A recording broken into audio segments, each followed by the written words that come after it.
In this multiple choice question, from the given option, they are directing us to specify the correct technique used more frequently in vitro clonal propagation in plant. For this, we need to specify the correct option after avoiding the wrong option. For this, let me understand in which way the plant tissue culture technique is executed.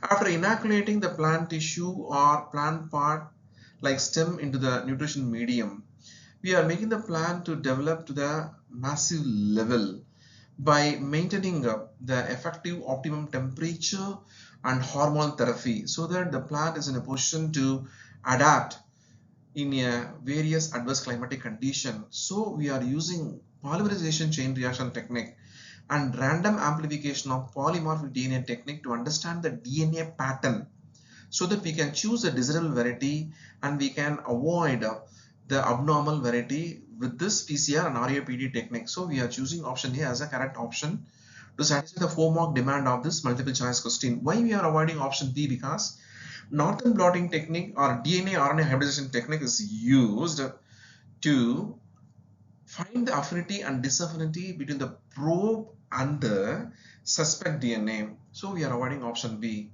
Why we are avoiding option C? Why? Because electrophoresis technique and high performance liquid density chromatographic technique is used for protein pattern evaluation, DNA pattern evaluation.